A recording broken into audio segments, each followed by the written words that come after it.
Welcome into the show. You're watching Philadelphia 76ers Now by Chat Sports. I'm Chase Sr., and the Sixers have made another roster move in the lead up to training camp, which gets underway in just a few days on October 1st, as Philadelphia has signed guard Lester Quinones to a two-way contract. Before we dive in and give you some information about the player, this is why you subscribe to the show, because whenever the Sixers make a move, we talk about it, we dissect it, we break it down, and as you can see here to my right, we're approaching 20,000 subscribers. So Shams Charania breaking the news a little while ago on this Wednesday, September 25th, that free agent guard Lester Quinones has agreed to a two-way NBA deal with Philadelphia. He averaged 4.2 points in 10.1 minutes over 41 games with the Warriors over the last 2 years, and now he will compete for a roster spot with Philadelphia. Now, Lester Q, as I like to call him, because his last name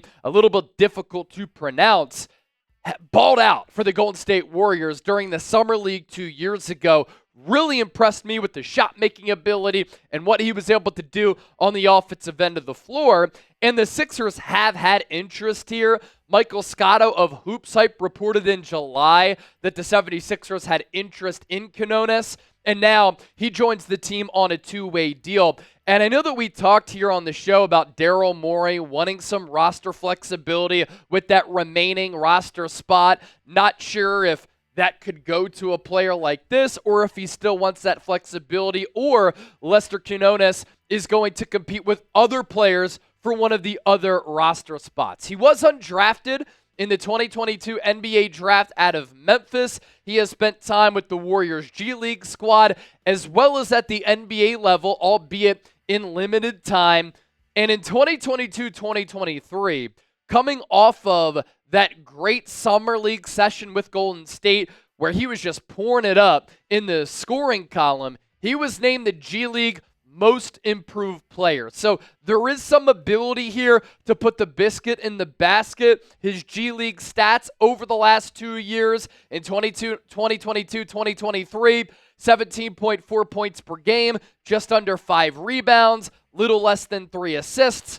He shot just under 50% from the floor and 43.5% from three. And you're thinking, is he going to be able to improve on that production? Well, in the scoring column, he did, as his points per game went up by about 6 to 23.5.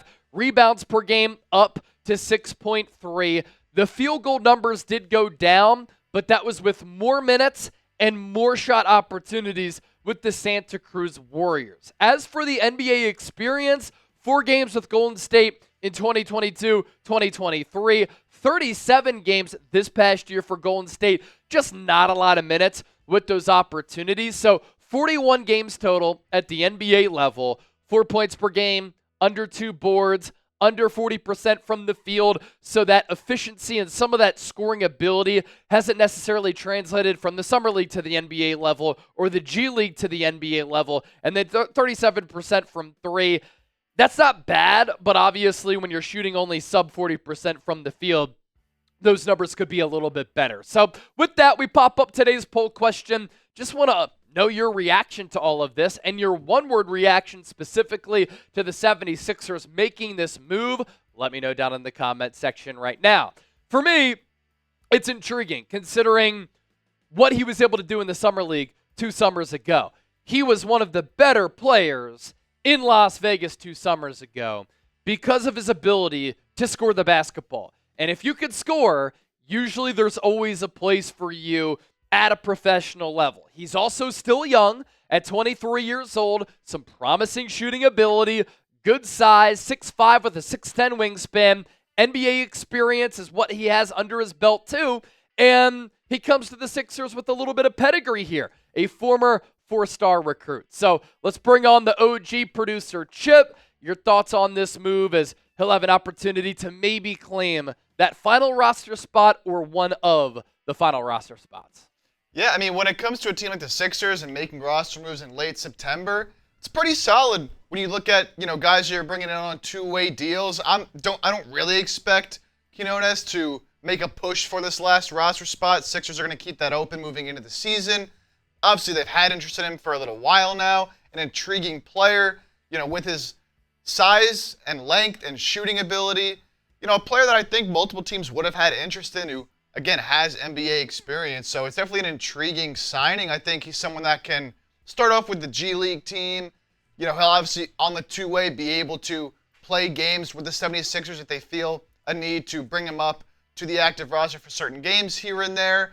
Now, as we'll talk about here in a second, the Sixers' two-way spots were full. Yeah. They already had 3 guys, so they're bringing him in here. Obviously, they like him more than at least one of the 3 guys they already had. They're going to have to let one of those guys go. But, you know, when it comes to, again, these low-level signings, a pretty solid player when you compare it to, you know, some of these other signings teams are usually making here in late September ahead of training camp. And Chip teased it. As for those two-way players, we're going to talk about them coming up just around the corner here on today's 76ers Now, because what does it mean for some of these two-way players on the Sixers roster, because those two-way contracts were full, so somebody will need to be released. More thoughts on that coming up here in just a few moments. If you want a Paul George jersey, rocking the number 8, honoring Kobe Bryant, awesome two-way player, huge addition to the 76ers team. Get yours today at chatsports.com/Paul George. A couple of different color schemes available.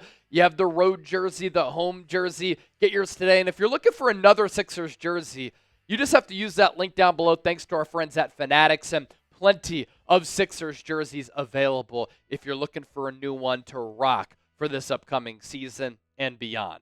So some NBA nuances here as far as rules go.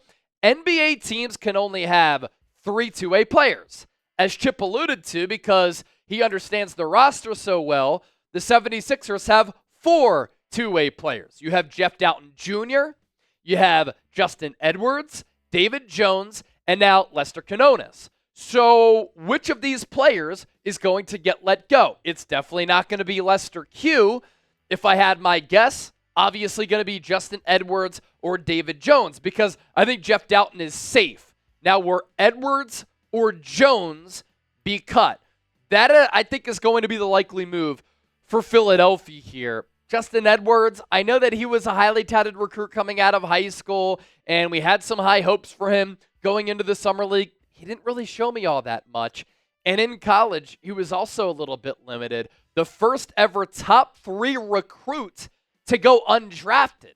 Didn't live up necessarily to expectations while with Kentucky, nor did he really live up to those expectations during the G League when his offensive numbers just weren't good enough. 7.5 points per game, 3 rebounds, but 43% from the field and 27+% from three-point range. So there's him, and then there's David Jones, who is 6'6", 210, and gives you some athletic qualities. In college, he was the more productive player, 15.5 points per game. Now, with Edwards and Jones, they had a couple of games at the college level where they really did pop. And if you have to keep one, do you side with David Jones? Because he was a little bit of a better player here. 9 points per game, 5.5 rebounds, 42+% from the field, and under 39% from 3. Those might be the qualities that you're looking for a little bit more so if you're going to keep a two-way player, because you have to get rid of one because of those NBA rules. So, Chip, where do you side here?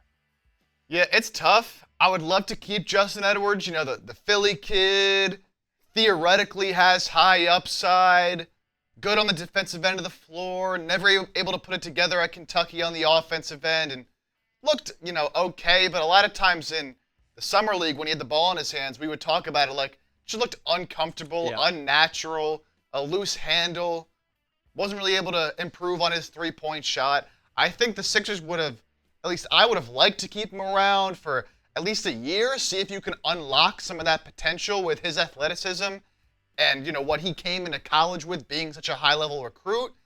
But, look, there's, I think, no argument that David Jones was better in the summer league.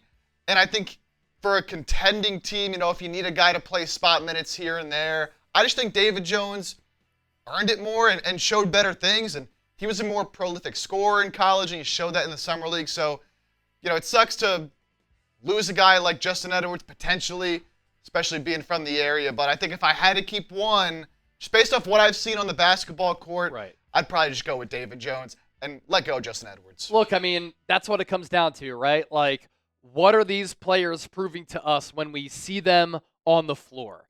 And for Edwards, it's cool to root for a local kid, and you want him to do well. But at the end of the day, you want your basketball team to be the best basketball team that they can be.